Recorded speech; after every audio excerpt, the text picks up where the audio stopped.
जो कुछ भी तुम्हें बताने जा रही हूँ वो ध्यान से सुनो। आज मैं तुम लोगों का क्लास लेने जा रही हूँ साइंस का, और वो टॉपिक है चुंबक। चुंबक जिसे इंग्लिश में हम मैग्नेट कहते हैं।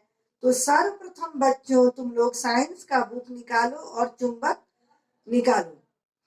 उसके बाद मैं चुंबक किसे कहते हैं, तो जिस पदार्थ में आकर्षण एवं विकर्षण का गुण हो और जो दिशा निर्देश का गुण हमें ज्ञात कराता है उसे हम चुंबक कहते हैं। चुंबक कितने प्रकार का होता है, तो चुंबक दो प्रकार का होता है, एक प्राकृतिक चुंबक और एक कृत्रिम चुंबक। तो प्राकृतिक चुंबक किसे कहते हैं? प्राकृतिक विधि के द्वारा बनाए गए प्रकृति में पाए गए चुंबक को हम प्राकृतिक चुंबक कहते हैं। कृत्रिम चुंबक किसे कहते हैं, तो कृत्रिम विधि के द्वारा तैयार किए गए चुंबक को हम कृत्रिम चुंबक कहते हैं। चुंबक के कितने ध्रुव होते हैं, तो चुंबक के दो ध्रुव होते हैं, एक उत्तरी ध्रुव और एक दक्षिणी ध्रुव, जिसे इंग्लिश में हम north pole and south pole भी कहते हैं। अब चुंबक जो है, प्राकृतिक चुंबक और कृत्रिम चुंबक हो गया।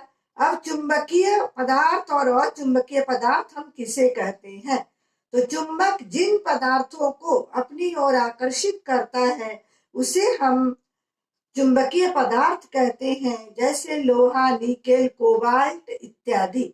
और अचुंबकीय पदार्थ जिन पदार्थों को चुंबक अपनी ओर आकर्षित नहीं करता है उसे हम अचुंबकीय पदार्थ कहते हैं, जैसे प्लास्टिक, रबर, लकड़ी, कागज इत्यादि। अब है चुंबक का दिशा निर्देशक या दैशिक गुण किसे कहते हैं।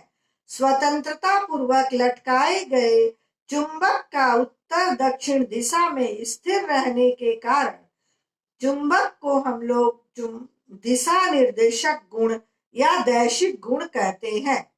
चुंबकीय सुई किसे कहते हैं, तो चुंबक संबंधी अलग अलग परीक्षण के लिए जो विशेष चुंबक पाया जाता है उसे हम चुंबकीय सुई कहते हैं। अब प्रश्न ये है कि क्या लोहे का चुंबक पर सब जगह समान रूप से चिपकता है, तो क्या, तो इसका उत्तर है कि चुंबक के दोनों ध्रुव अर्थात उत्तरी और दक्षिणी ध्रुव, जिसे हम नॉर्थ एंड साउथ पोल कहते हैं, वहां चुंबक का चिपकाव सबसे ज्यादा होता है, यानी वहां चुंबकीय पदार्थ सबसे ज्यादा चिपकते हैं। इसके बाद प्रश्न तुम्हारा है कि चुंबक के किस स्थान पर लोहे का चूर्ण सबसे कम चिपकता है, तो चुंबक का मध्य स्थान यानी सबसे बीच वाला स्थान, वहां पर चुंबक का चिपकाव बिल्कुल ही नहीं होता। तो बच्चों, तुम लोगों का के लिए मैं प्रश्न और उत्तर भी तैयार की हूँ, जो मैं तुम्हें भेज दूंगी। तुम लोग अपने कॉपी में उतार लेना और अच्छी तरह से पढ़ाई करना, समझना। तुम्हें कहीं भी कोई असुविधा हो या कोई भी डाउट हो तो तुम हमारे व्हाट्सएप पर मैसेज करके मुझे अवश्य ही इन्फॉर्म करना, और तुम्हारी समस्याओं का मैं आसानी से समाधान कर दूंगी।